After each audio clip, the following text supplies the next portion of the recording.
고대인 여러분 안녕하세요. KUBS와 총장선거 대응위원회가 주관하는 제21대 총장선거 방송의 사회를 맡은 고려대학교 교육방송국 보도부장 유혜원입니다. 이번 총장선거 방송은 크게 두 가지 파트로 구성됩니다. 1부에서는 후보자들의 비전을 들어볼 수 있는 공통질문과 각 후보자들의 공약에 맞춰 준비한 개별 질문에 대한 답변 들어보겠습니다. 그럼 지금부터 1부 스피크 투 KU, 당신의 고려대학교에 말해주세요를 시작하겠습니다. 명순구 후보자님, 그리고 송영훈 중앙비상대책위원장님 자리해 주셨습니다. 안녕하십니까. 1부 인터뷰는 크게 두 가지 순서로 나뉩니다. 우선 KUBS에서 마련한 공통질문에 대한 답변을 들어보겠습니다. 이어서 총장선거 대응위원회에서 서울 캠퍼스, 세종 캠퍼스, 대학원 총학생회에서 수합한 개별 질문을 드리고 이에 대한 답변 들어보도록 하겠습니다. 공통질문부터 시작하겠습니다. 첫 번째 공통질문입니다. 명순구 후보자님의 기조는 무엇인가요? 네, 대학의 위기를 말합니다. 지식 생명주기의 단축, 그리고 교육 연구의 대학 독점 구조의 파괴, 학령 인구의 격감, 재정난, 그리고 또 획일적, 양적 기준에 따른 대학 평가, 학문의 예지로 빛나던 상아탑, 이것은 아슬한 추억이 됐습니다. 대학의 위기, 그런데 이 위기라는 표현이 적절한가요? 일시적 위기라기보다는 오히려 척박한 현실이라고 생각합니다.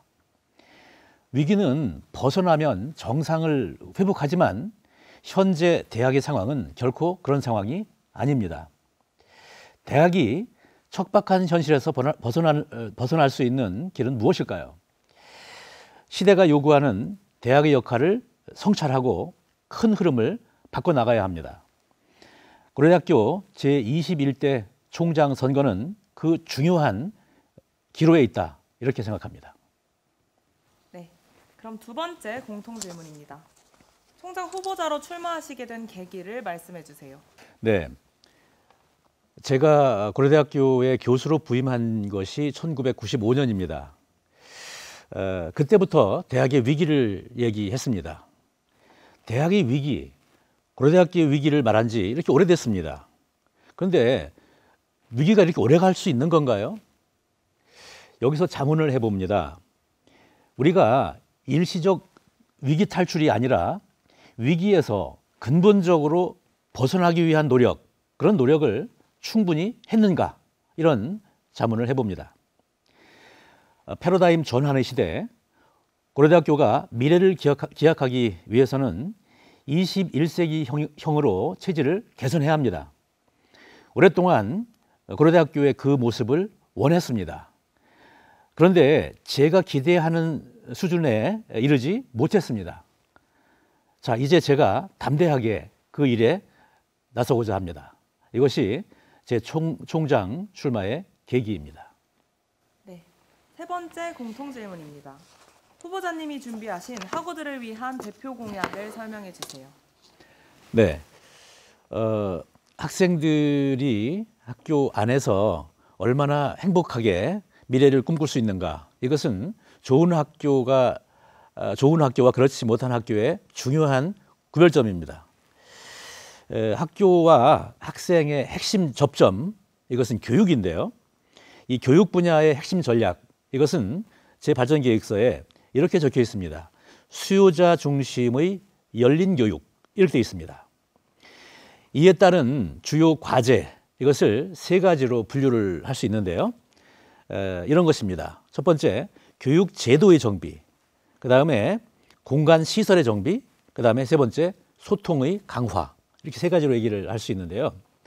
차례대로 말씀을 드리겠습니다. 첫 번째, 교육 제도의 정비, 이것은 학생의 시각에서 규제 혁신을 하는 것에서부터 시작할 것입니다.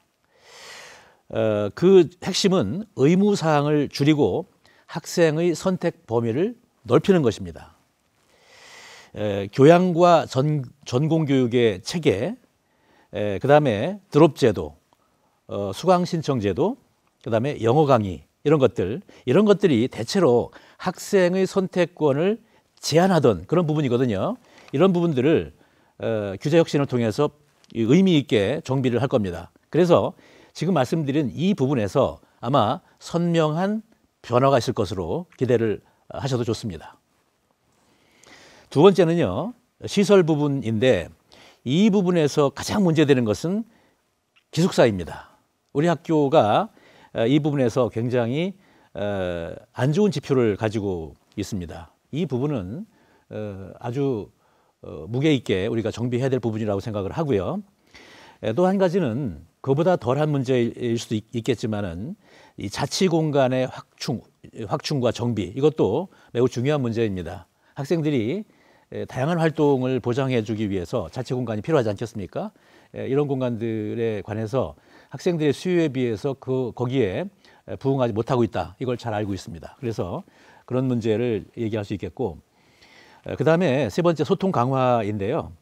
이 학생들의 다양한 의견을 막힘없이 수렴할 수 있도록 창의의 시각에서, 저는 창의를 되게 강조합니다. 있던 대로가 아니라 창의의 시각에서 제도를 정비하겠습니다. 그리고 이러한 사항 외에도 자율, 창의, 혁신 이런 시각에서 다양한 제도 변화가 있을 것입니다. 보통 제도 변화라고 하게 되면은 피로감을 생각을 할 수 있겠죠. 보통 그렇게 연상이 되죠. 그런데 그런 일은 없을 것입니다. 왜냐하면 혁신이 지속 가능하게 효과적으로 달성되기 위해서는 그 혁신이 구성원들을 피로하게 해서는 안 되거든요. 그래서 이런 뜻에서 제가 발전계획서에 혁신의 한 방식으로 피로감 없는 혁신이라고 하는 워딩을 했습니다. 그런 시각에서 이해를 하시면 되겠습니다. 마지막으로 학생들이 고대생이라고 하는 것을 더 자랑스럽게 생각을 하고 또 고려대학교 안에서 더 안전하고 행복하게 학교 생활을 할 수 있도록 무겁게 총장으로서 고민을 하겠습니다. 네, 지금까지 총 3가지 질문에 대한 명순구 후보자님의 답변 들어봤습니다. 마지막 한 가지 공통 질문은 총장선거 대응위원회가 준비한 개별 질문이 모두 마무리된 후에 드리도록 하겠습니다. 그럼 이어서 개별 질문과 그에 대한 답변 들어보도록 하겠습니다. 먼저 서울 캠퍼스 총학생회가 준비한 질문입니다. 질문은 총 4개이며 쟁점은 차례로 학사제도, 소통, 수업, 그리고 등록금입니다. 네, 그러면 서울 캠퍼스 총학생회에서 준비한 첫 번째 질문 드리도록 하겠습니다. 고려대학교가 주요 경쟁대학인 연세대학교에 비해서 학생 편의적인 제도가 부족하다는 비판이 많습니다. 최근에 경쟁대학에서 이루어진 GPA 환산식 개정을 비롯하여 오랜 기간 학생사회의 요구 사항이었던 드롭제도의 도입이나 고시 지원 시설 같은 것이 약하다는 이야기가 많습니다. 전문직 시험이나 전문대학원 진학을 목표로 하는 학우들에 대한 지원책이나 학점을 중요시하는 학우들을 위하여 드롭제도 도입, 절대평가제 도입, 성적 산정 기준 알림, GPA 환산식 개정과 같은 정책을 추진하실 생각이 있으신지와 추진하실 생각이시라면 어떠한 방향을 가지고 이러한 정책을 추진할 계획이신지 의견을 여쭙고자 합니다. 네, 학생들이 학교 생활에서 아주 피부로 아주 가깝게 느끼는 그런 이슈를 말씀해 주신 것 같은데요. 결국 얘기가 이 교육제도 내지는 성적평가에 관한 얘기라고 정리를 할 수 있겠죠. 이 문제에 대해서는 교육 목표가 허용하는 한도 내에서 수요자 중심에서 그리고 학생에게 이익이 되는 방향으로 가는 것이 옳다 이렇게 생각합니다. 이것은 제 발전계획서의 기조에 해당하는 것이기도 합니다. 수요자 중심의 열린 교육이라고 하는 이런 시각에서 이 문제를 접근을 하겠습니다. GPA 환산식 개정이 연세대학교에서 어떻게 이루어지고 있는지 모르겠네요. 구체적인 내용은 제가 모르겠습니다. 그런데 왜 우리가 연세대학교 학생보다 불리해야 되죠? 그럴 필요는 없지 않습니까? 예, 그런 걱정은 안 하셔도 될 것 같습니다. 예. 그 다음에 이 절대평가 문제에 대해서 한 가지 더 말씀드리면 이 절대평가에 관해서는 제가 교무처장 재직 시에 그 문제를 굉장히 심도 있게 연구를 했습니다. 전문가 선생님들을 모시고 상대평가와 절대평가의 효용이라든가 이런 것들에 대해서 TFT로 해서 연구를 했습니다. 결론이 뭐였냐? 교육적으로는 절대평가가 옳다라고 하는 것이었습니다.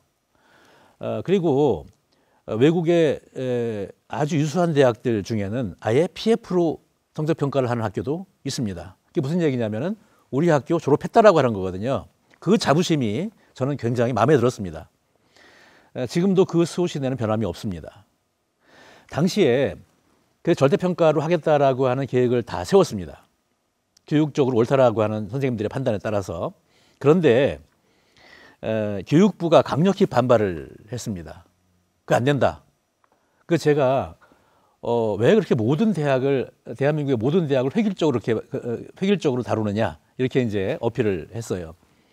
거기에 대해서 교육부 나름대로의 또 생각이 있지 않겠습니까? 우리나라 전체 대학을 통합을 해야 되니까. 그래서 또 이제 뭐 대학 평가 기준이라든가 이런 걸 가지고 자꾸 이제 잣대를 들이대고 그래서 학교에 지나친 불이익이 올 수밖에 없더라고요. 그래서 할 수 없이 그냥 그 절대평가제로 하는 것을 포기를 그때 했습니다.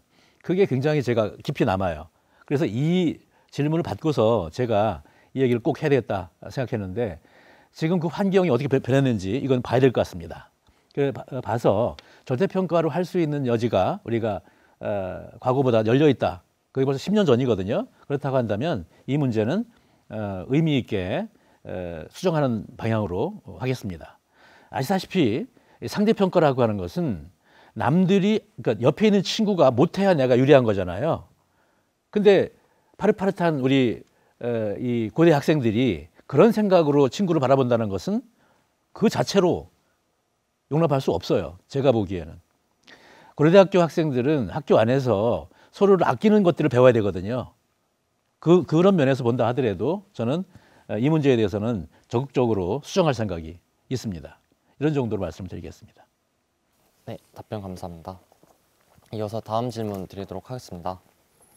서울 캠퍼스 총학생회에서는 후보자분들께 3대 공약 요구안이라는 이름으로 인문사회관 및 사이언스 파이파크 준공을 통한 학생들의 수업권 보장, 학사지도 협의회 법제화 및 정례화를 통한 학생들의 의견 반영, 기숙사 신축을 통한 주거난 해결을 요구했습니다.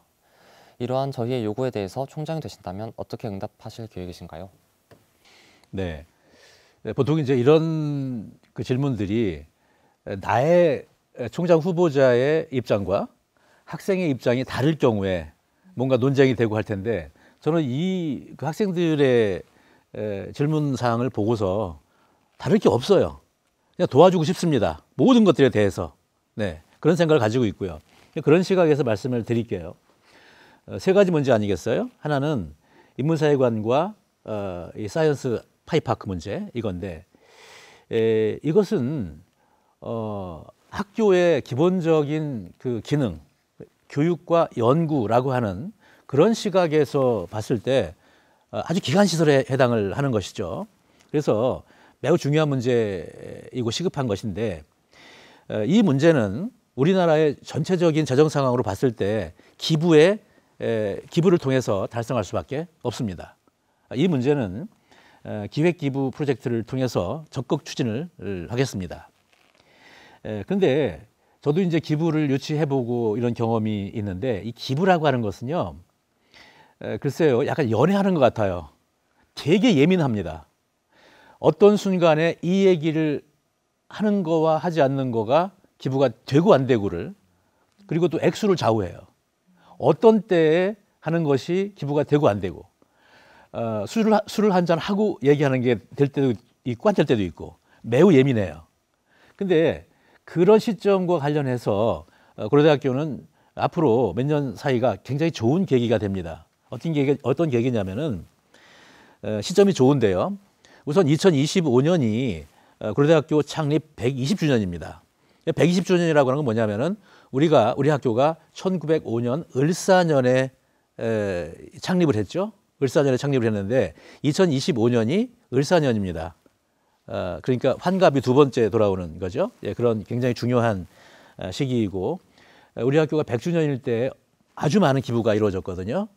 그와 같이 이 120주년을 잘 활용할 생각이고요.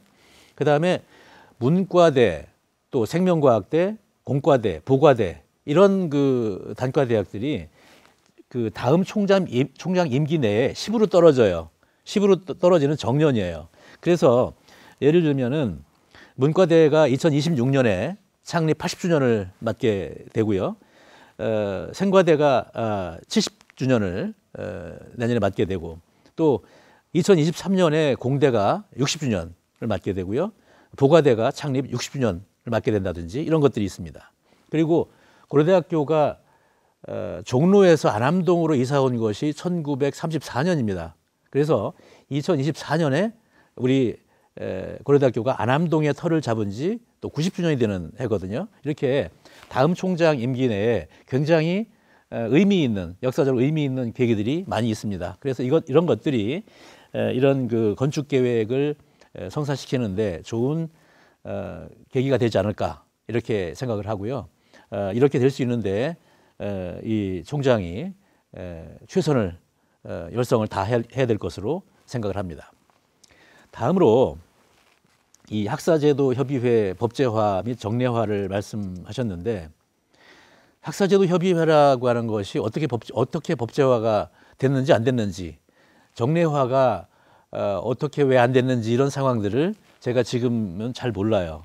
내용을 잘 모르는데, 학생들이 지금 얘기하는 학사제도 협의회라고 하는 것이 그런 거 아니겠습니까?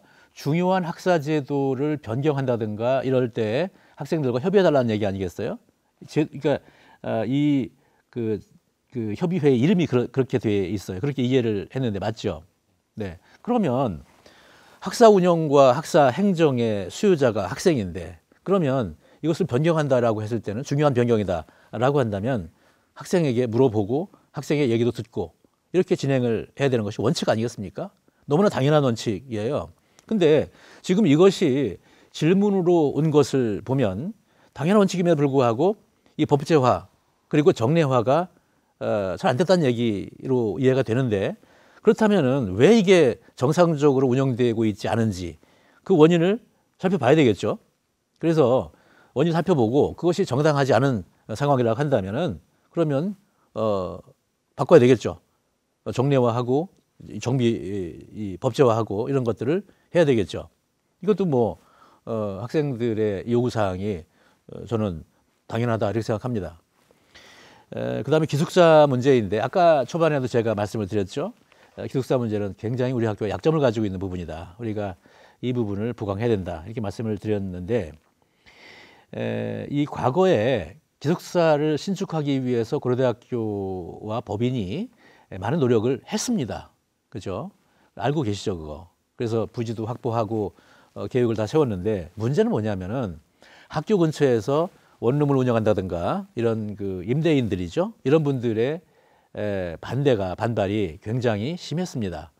그분들의 반발도 이해를 못할 바는 아니죠. 그분들의 생계가 달려있는 문제이기 때문에.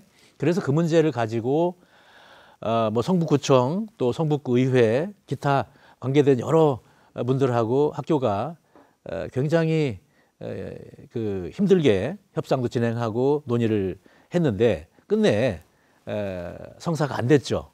그래가지고 지금까지 이런 상태에 있게 되는데, 이 기숙사 문제라고 하는 것은 사실은 청년 주거 지원 문제와도 연관이 돼 있죠. 굉장히 사회적으로 중요한 이슈이죠. 그래서 이 문제는 우리가 앞으로 지역사회 그리고 서울시, 성북구청 그리고 대한민국 정부와 함께 이 문제를 폭넓게 큰 폭에서 해결을 해야 될 것으로 보는데, 이 얘기는 아마도 고려대학교만의 문제가 아니라 모든 학교의 문제일 수 있습니다. 그래서 이 문제와 관련해서 우리가 이해관계를 달리하는 주체가 아니에요. 학생과 학교가. 그렇죠?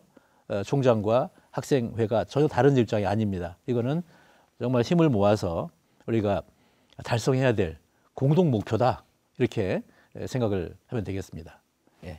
이렇게 세 개의 답을 드리면 되겠죠? 네, 답변 감사합니다. 이어서 세 번째 질문 드리도록 하겠습니다. 이중 전공 의무에 따른 특정 학과의 과포화 상태를 해결하고자 제2전공 자율화를 제시해 주셨는데 이것이 과연 적절한 해결책인지에 대해서 의문이 들고 있습니다. 경영이나 경제와 같이 특정 학과의 학생들의 수요가 집중되는 이유는 이중 전공이 필수이기 때문이 아니라 해당 전공의 학위가 필요한 학생들의 수가 많기 때문입니다. 따라서 제2전공을 자율화한다면 인기 전공의 수요가 줄어드는 것이 아니라 비인기 전공의 수요가 줄어들게 될 것이고 이로 인해 제2 특정 과들의 정체라는 부작용이 발생할 수 있습니다. 또한 이중 전공을 선택으로 전환하여 인원에 제한을 두지 않는다면 오히려 더 많은 학생들이 특정 학과에 몰리게 되어 문제를 심화시킬 가능성도 있어 보이는데요. 혹시 이에 대한 해결책도 마련이 되어 있는지 여쭤보고 싶습니다. 네. 이 문제는 이제 제 발전 계획서에 있는 거를 질문하신 거죠. 네. 근데 질문은 약간의 오해가 있는 것 같습니다. 그 오해를 학생들이 오해를 하지 않겠어야 되는데 학생들이 오해를 불러일으킨 것 같아서 워딩이 명확하지 않은 것 같은데 제가 읽어보니까 그렇게 오해할 수도 있겠더라고요. 그래서 오늘 여기서 좀 설명을 드리면 그런 뜻이 아니고 예를 들어서 하나 설명을 해드리겠습니다. A라는 학생이 X학과에 원래 이제 Y학과인데 X학과를 이중전공으로 신청을 했어요. 근데 이제 그 X학과가 여러 가지 인프라가 안 되고 하니까 전형을 해서 이제 탈락을 시키잖아요. 그 탈락시킬 때 가장 중요한 요소가 뭔가요? 성적이죠. 그러니까 1전공에서 성적 가지고 탈락을 시키지 않습니까? 그런데 여러분 생각해 보세요. 저는 어떤 거에 주목을 했냐면 그 전공이 잘 안 맞아서 아니면 더 뭘 하기 위해서 다른 전공을 하고 싶다. X전공을 하고 싶다. 그런데 이걸 못하니까 너 오지 말라라고 하는 게 이게 이중전공의 취지에 맞냐 이 얘기입니다. 아니잖아요. 제가 말씀드린 아까 그 수요자 중심의 교육제도다라고 한다면 다 받아들여야 되거든요. 그거. 그런데 지금 우리가 여러 가지 교수님의 수라든가 이런 것 때문에 그걸 다 수용할 수는 없어요. 그렇다고 해서 학생들의 그 수요를 그대로 없는 것으로 해서 너 알아서 해라. 그러니까 학생은 이중전공 할 수 없으니 심화전공 하세요. 아니면 다른 데 가세요. 이렇게 한다라고 하는 것이 난 수요자 중심의 그런 그 기조에 맞지 않는다고 생각합니다. 그래서 이런 거죠. 그 학생이 여러 가지 이유 때문에 X학과에 전공을 할 수 없지만 X학과가 와 관계된 그런 수업들 있잖아요. 이런 것들을 스스로 계획해서 들을 수 있게끔 해주자는 거예요. 그러면 그것을 할 수 있는 제도가 이미 있습니다. 그게 학생 설계 전공이에요. 그리고 그 학생 설계 전공의 경우에는 그 교수님과 제도 교수님과 함께 공동으로 해서 학위 이름도 스스로 할 수 있습니다. 이미 그런 매우 유연한 제도들이 이미 있습니다. 우리 학교에. 근데 제도가 있어도 활용하지 않으면 그 의미가 없지 않습니까? 그런 것들을 의미 있게 활용해서 학생들이 스스로 설계할 수 있는 자기 주도적인 그런 계획을 실행할 수 있는 그런 제도를 만들겠다는 거예요. 그러니까 그런 경우에 그런 그 마이크로 디그리든 이런 여러 가지 다른 부수적인 제도를 통해서 이중전공에 해당하는 것들을 인정해 주겠다는 거거든요. 일정한 인증 절차를 거쳐서 뭐 그 구체적인 내용은 좀 봐야 되겠지만은 그렇게 함으로써 그 학생이 자기가 원하는 그런 분야를 공부할 수 있고 그것을 학위증에 기록할 수 있게 해주겠다 이런 얘기입니다. 그렇죠? 그렇게 이해하면 지금 같은 그런 뭐랄까 의문은 풀리게 되겠죠. 예, 그렇게 보시면 되겠는데 문제는 이제 이런 거죠. 가령 그 X전공에 있는 이 과목을 원래 그 학과에서는 200명을 한도로 해서 설정을 했는데 이렇게 오게 되면은 마이크로 디그리니 뭐니 해가지고 오게 되면은 막 300명, 400명이 되잖아요. 어떻게 할 것이냐 이게 이제 문제가 되는 거거든요. 이 부분은 어떻게 할까요? 이 부분은 방법이 없는 거예요. 다른 방법이. 제가 보기에는 이 부분과 관련해서 제가 발전계획서에도 기록한 것이 뭐냐면 온라인 컨텐츠의 고도화입니다. 그 대표적인 것이 무크예요. 사실 학생들의 대규모 강의가 필요한 과목들 이거는 그야말로 대면으로 해서 질문하고 토론하고 이럴 수 있는 과목이 아니거든요. 그 일방적인 강의예요. 일방적인 강의라고 한다면 굳이 뭐 소규모로 이렇게 분반할 필요가 없거든요. 제가 무크를 하고 있지 않습니까? 그래서 그 상황을 잘 압니다. 그래서 문제는 뭐냐면 무크의 컨텐츠가 얼마나 고도화되어 있느냐, 이게 문제가 되는 것이죠. 그래서 그 부분들에 대해서는 그거를 그 콘텐츠를 제작하고 운영하는 교수님들에게 충분한 그 보답을 드려야 된다라고 생각합니다. 지금은 없어요. 전혀 없습니다. 그걸 통해서 이 학생들의 선택과 교수님들의 공급 이런 것들이 선순환이 될 수 있도록 해주는 것이 바람직하겠다, 이렇게 생각을 합니다. 이런 정도로 말씀을 드리면 될 것 같습니다. 네, 답변 감사합니다. 네, 고맙습니다. 네, 그럼 이어서 다음 질문 드리도록 하겠습니다. 고려대학교의 재정 문제 중 장기간 동안의 등록금 동결이 차지하는 비중이 상당하다고 파악하신 것 같습니다. 현재 물가의 상승과 대학의 적극적이고 과감한 발전을 위해서는 등록금의 일부 인상이 불가피하다고 보고 계신지, 그렇게 여기신다면 인상액이나 그의 활용에 대해 비교적 구체적인 말씀을 여쭙고자 하면서 특히 해당 금액의 납부자인 학생에게는 어떻게 인상액만큼의 효용을 제공해 주실 수 있을지 여쭙고자 합니다. 네, 굉장히 중요한 문제인 것 같아요. 그리고 어쩌면 이 부분에서 학생과 총장의 생각이 다를 수 있을지도 모르겠어요, 이게. 근데 저는 우리나라의 지금 이 대학 등록금 문제는 등록금 올리겠다 뭐 이렇게 할 수 있는 상황이 아니에요, 이미. 사실 이 등록금 동결이 14년 됐죠. 근데 이제 이렇게 오랜 시간이 됐기 때문에 이것이 사립대학의 재정에 큰 타격을 준 것도 사실입니다. 근데 여기서 우리가 유의할 것이 우리나라의 사립대학들이 등록금에 너무 의존했다라고 하는 거, 이것도 이 등록금 동결로 인해서 사립대학이 막대한 피해를 본 원인 중에 하나입니다. 말하자면 재정 수입이 다각화돼야 되는데 그런 노력을 우리가 게을리했다, 이런 점 우리가 사립대학 전체가 반성해야 될 부분이라고 생각합니다. 그런 부분에서 고려대학교도 예외가 아니에요. 제가 알기에 정확한 건 모르겠지만 아마 50% 후반이 되는 걸로 알고 있어요. 우리 학교의 등록금 의존율이 뭐 전체적으로 보면은 높은 건 아니지만은 우리 학교 수준으로 봤을 때 높다고 저는 생각합니다. 그런데 그러면 우리가 등록금을 올릴 수 있느냐? 네, 아마 물가 상승률이라든가 이런 것들을 보게 되면은 논리적으로 보면은 등록금을 올릴 수 있다라고 하는 얘기도 가능하죠. 그런데 문제는 뭐냐면은 이미 이 등록금 인상이라고 하는 것이 사회 정치 이슈가 돼 있어요. 그러다 보니까 앞으로도 쉽지 않을 거다, 이렇게 생각을 합니다.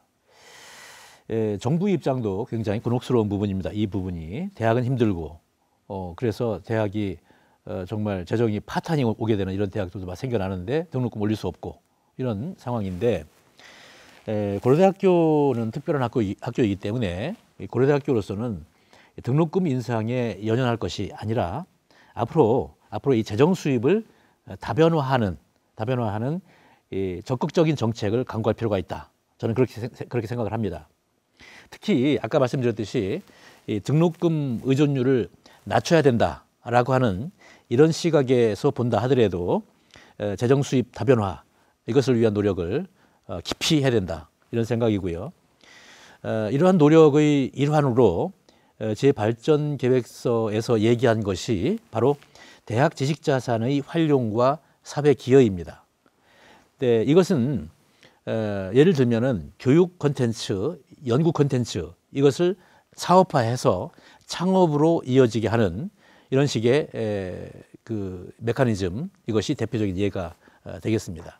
이런 걸로 해서 대학에서 아주 창업을 통해서 유니콘 기업도 나오고 이런 것들이 이런 상황들이 이제 생겨나야 되겠죠. 미국의 플로리다 대학의 예를 하나 들어보겠습니다. 미국의 플로리다 대학은 대학에서 게토레이를 만들었거든요. 네, 그 게토레이가 대학을 계속 유지할 수 있는 아주 중요한 핵심 재정 원천이 되고 있습니다. 네, 우리도 이제 이러한 그 예를 의미 있게 벤치마킹을 할 필요가 있다, 이렇게 생각합니다. 저도 총장 후보자로서 우리 학생들에게 등록금을 올리지 않고 더 좋은 서비스를, 지금 우리 총학생회장이 질문은 뭐냐면 등록금을 올리면 뭘 더 해줄 겁니까? 이렇게 물어본 거잖아요. 근데 총장의 생각은 저는 좀 다르다고 생각해요. 총장은 어떻게 하면 학생들을 더 잘해줄까라고 하는 것이고, 그 잘해줄까라고 하는 것은 안 받고도 잘해줘야 더 잘해주는 거 아니겠어요? 네, 저는 그런 생각을 가지고 있어요.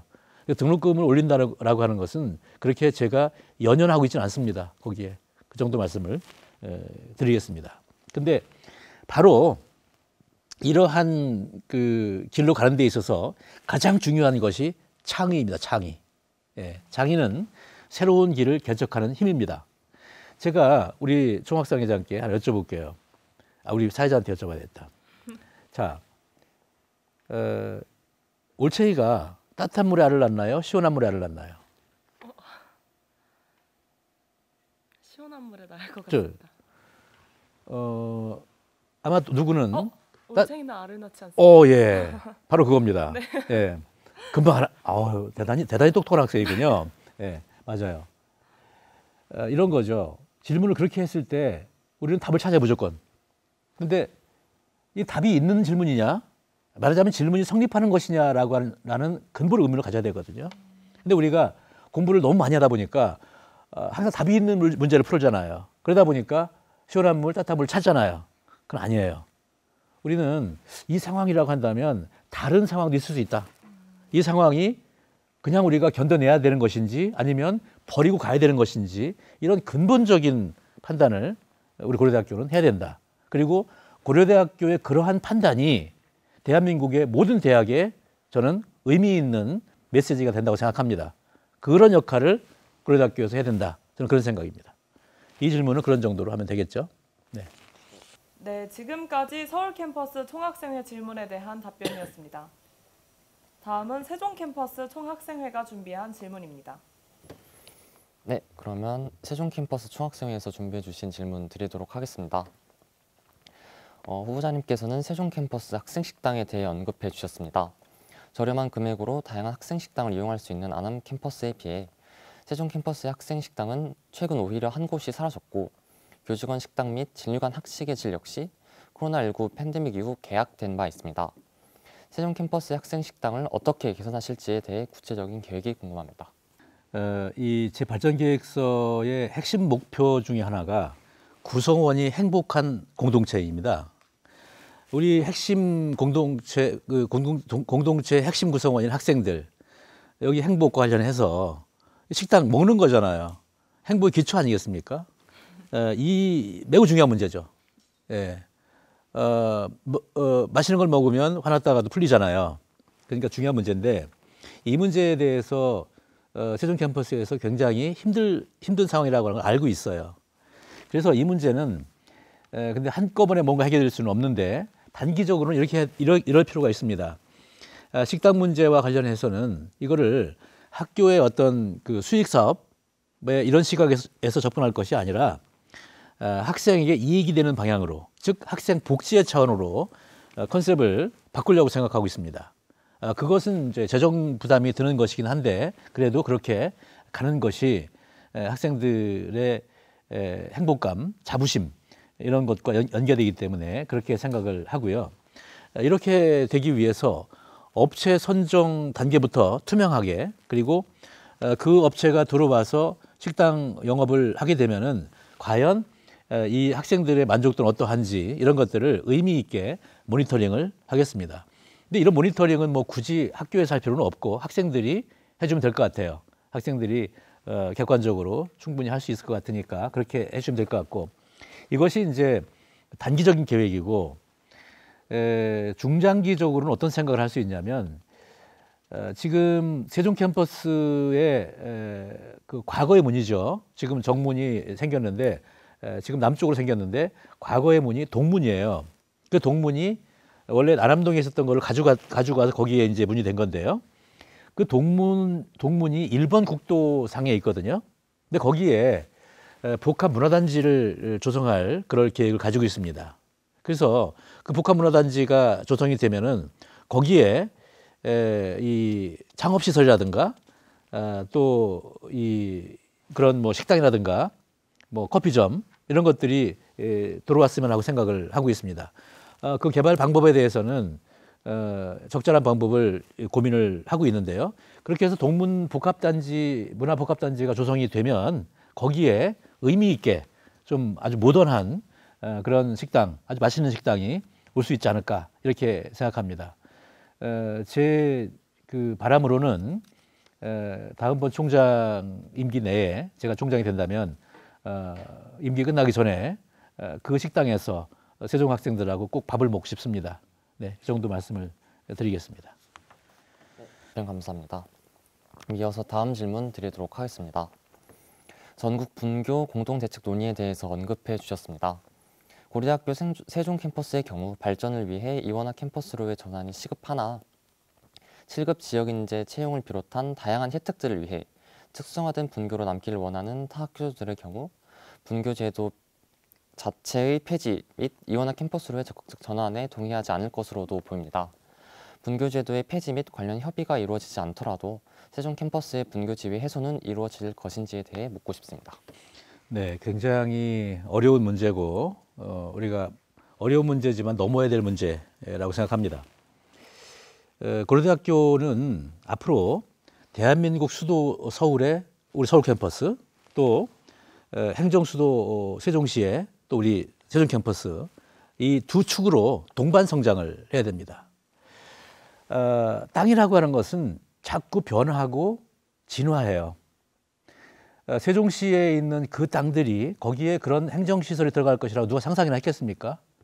앞으로 세종 캠퍼스는 거기에 우리가 이제 이 세종시 핵심 지역에 재단 캠퍼스가 들어가고 거기를 통해서 과학 주변에 오송이라든가 대전이라든가 이런 과학단지들하고 벨트로 연결이 되게 되면은 그것이 고려대학교의 미래가 될 것으로 저는 봅니다. 또 다른 미래가 될 것으로 보는데요. 그래서 이 동반 성장을 해야 되는데 이 동반 성장이 되기 위해서는 말하자면 양축으로 이 동반으로 해서 고대가 더 크게 발전하기 위해서는 분교 지위 해소라고 하는 문제, 이것이 필요한 과정이라고 생각을 합니다.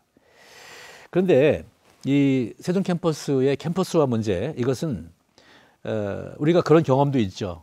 학생들 사이에 굉장히 참 우리가 부끄러운, 그렇죠, 고대생으로서 부끄러운 이런 광경도 연출을 했습니다. 근데 그런 것들이 더 이상 있으면 안 된다고 생각을 합니다. 그래서 저는 이거를 캠퍼스화 문제, 이 문제를 그렇게 이제 학생들 차원에서 뭐랄까 팩트도 정확하지 않은 채 막 이렇게 논의하는 이런 걸 방치한다라기보다는 이제 학교 본부가 이 문제를 주도적으로 논의를 이끌어 나가야 된다고 생각합니다. 그래서 가칭 동반발전위원회를 구성을 해서 정확한 목표점과 논의를 절차적으로 의미 있게 진행을 하려고 하는데요. 이 세종 캠퍼스의 캠퍼스화가 연착륙되기 위해서 가장 중요한 것은 뭐냐면은 세종 캠퍼스의 특성화 그리고 수월성 강화입니다. 이게 중요하죠. 지금 이제 학교 차원에서 의료원도 연결되고 해서 세종시의 치과대학 내지 치과병원, 그리고 수의과대학 내지 수의과병원 이런 것들을 신설하고자 하는 그런 계획들도 있습니다. 이런 것들이 이제 의미 있게 잘 진행이 되면은 세종 캠퍼스의 캠퍼스와 연착륙이라고 하는 이런 것들이 잘 이루어지지 않을까 이런 기대를 해보고요. 이와 관련해서 하나 유의해야 될 것은 뭐냐면 이 캠퍼스화 문제, 이것이 정확히 무엇이냐, 이거를 잘 모르는 경우도 있는 것 같습니다. 이 분교 지위 해소라고 하는 거, 이것은 현재의 실질적인 체계, 이것은 그대로 유지하면서 법적 지위만을 변경하는 것이거든요. 그래서 캠퍼스 간의 정원 이동이라든가 또 재정 통합이라든가 이런 것들이 없어요. 그런 것들이 없고 그런 것들이 수반되는 것이 아니라 법적 명칭을 변경하는 행정 절차입니다. 그런데 마치 막 그 학생들이 이동하는 것처럼 막 이렇게 오해를 하는 경우도 없잖아 있다고 보거든요. 근데 그런 면에서 학생들에게 논의를 방치하는 것이 아니라 본부가 학교에서 주도적으로 이 문제를 정리할 필요가 있다. 이렇게 생각합니다. 그 문제로 인해서 우리 고려대학교의 서울 캠퍼스와 이 수원 캠퍼스 학생들이 반목하고 이렇게 아주 험한 얘기들이 오고 가는 거, 이거는 부끄러운 일입니다. 그래서는 안 된다고 생각합니다. 그리고 학생들이 그렇게 된 데에는 뭐 악의가 있겠어요? 그냥 어리다 보니까, 젊다 보니까 그렇게 한 걸 텐데, 그런 거를 방지하기 위해서라도 정확한 그 의미를 알 필요가 있다. 이렇게 생각, 거기서부터 출발할 필요가 있다라고 생각이 됩니다. 그리고 이제 우리 총학생 회장께서 말미에 얘기해 준 부분이 있잖아요. 이게 이제 지방대학으로 편제가 되어 있음으로 인해서 얻는 이익이 있는데, 이게 캠퍼스화되게 되면 없어지지 않느냐, 이런 문제가 있죠. 맞습니다. 지금 가령 정부의 사업비의 경우에도 링크 사업 같은 거가 대표적 예가 되겠는데요. 지방분이 따로 있고 수도권 비율이 따로 있거든요. 그런 부분에서 우리가 세종 캠퍼스에서 의미 있는 이 페이버를 갖게 되는데, 그런 부분에서 불이익을 받게 되지 않겠습니까?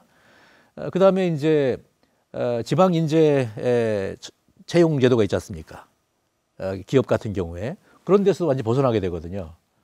그런 부분들은 캠퍼스화됨으로 인해서 일어날 수 있는 불이익이죠.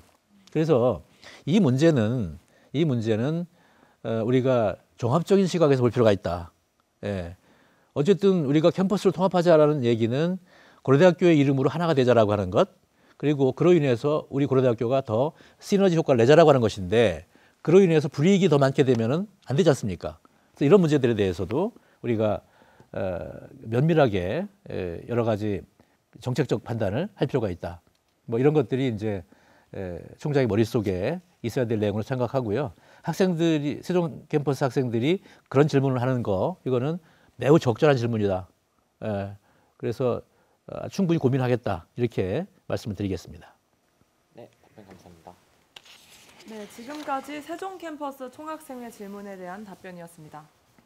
마지막으로 일반대학원 총학생회가 준비한 질문입니다. 네, 그러면 일반대학원 총학생회에서 준비해 주신 질문 드리도록 하겠습니다. 올해 일반대학원 등록금이 인상된 바 있는데, 인상된 등록금을 대학원생을 위해 환원하기 위해서는 현재 낮아지고 있는 장학금 수혜율을 현실화할 필요가 있다고 보입니다. 대학원생 장학금을 양적, 질적으로 증대할 구체적인 방안이 있다면 무엇일까요?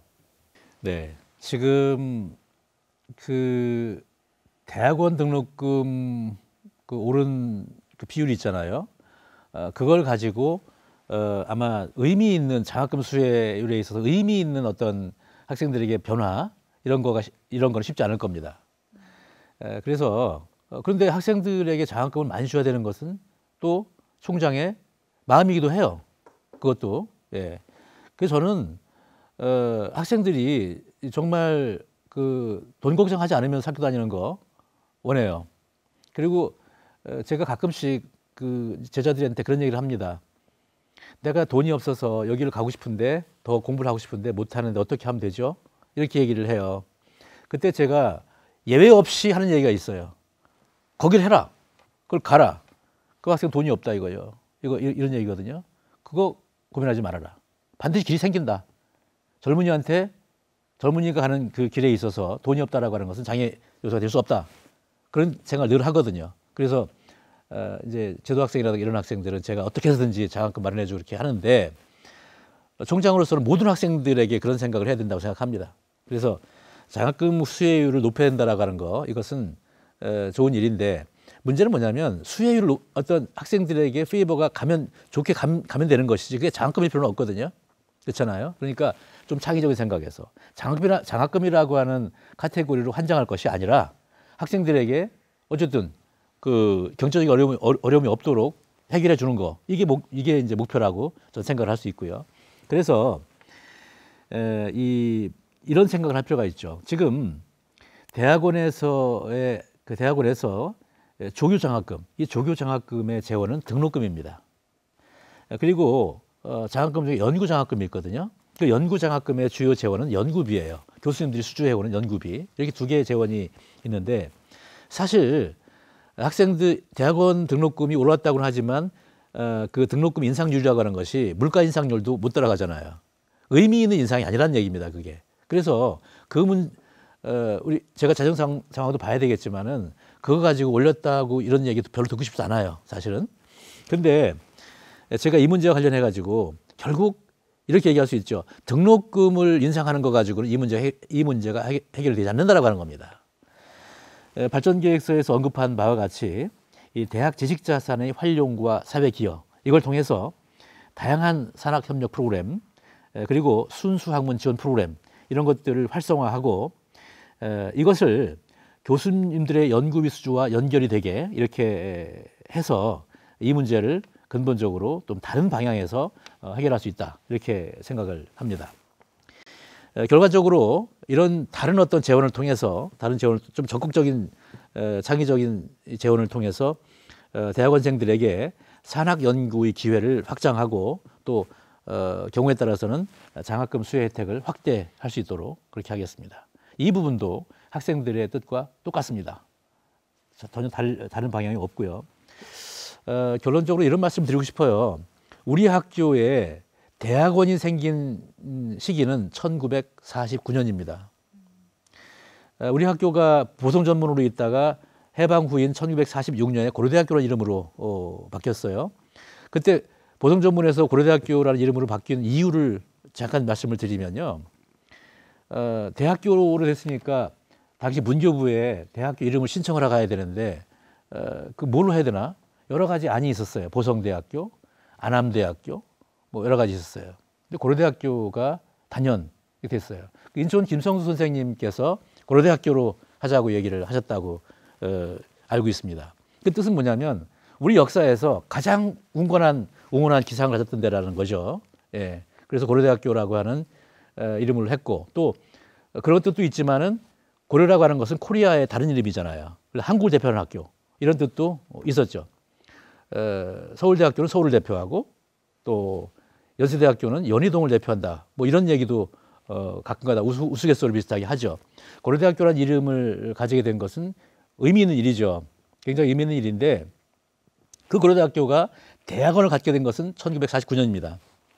그런데 대학원을 갖게 됐다라고 하는 것은 굉장히 중요한 의미가 있죠. 대학에서. 왜냐하면 학문이 선생님에게서 제자에게 계승되는 거잖아요. 그런 체제가 구축된 거잖아요. 되게 중요한 의미를 갖는 겁니다. 대학원이. 자, 그러고 보면 상하탑으로서의 이 대학교에서 대학원이라고 하는 것이 어떤 의미입니까? 선생님과 제자 간의 학문이 전승되는 체계예요. 그리고 그것이 없으면 대학교가 아니에요. 그러면 미래는 이 대학교에서 대학원생이 가진 역할이 얼마나 중요한지 알겠죠. 저도 학문하는 사람이거든요. 그렇기 때문에 우리 대학원생들이 얼마나 소중하다는 걸 알고 있어요. 많은 제자가 있고. 그래서 이 문제는 매우 근본적인 시각에서 저는 바라보려고 합니다. 예, 그 정도로 답을 드리도록 하겠습니다. 네, 답변 감사합니다. 그럼 이어서 개별 질문의 마지막 질문 드리도록 하겠습니다. 대학원생 인권 침해 사건이 일어날 때마다 징계 처분에 소요되는 시간이 길어 가해 교수와 피해 학생이 학교에서 마주치게 되는 문제가 발생하고 있습니다. 또한 가해 교수가 법적 처벌을 받아도 다시 교직으로 돌아오는 사례도 발생하고 있습니다. 이처럼 인권 침해 사건 발생 시 피해자 보호를 확충할 방안이 있으신가요? 네, 이 학교에서 발생하는 인권 침해, 뭐 여기에는 이제 이 성에 관련된 이런 것도 포함되겠죠. 이 문제는 학교 경쟁력에 막대한 영향을 줍니다. 이런 일이 일어나면은 쉽게 얘기해서 기부금 액수가 떨어집니다.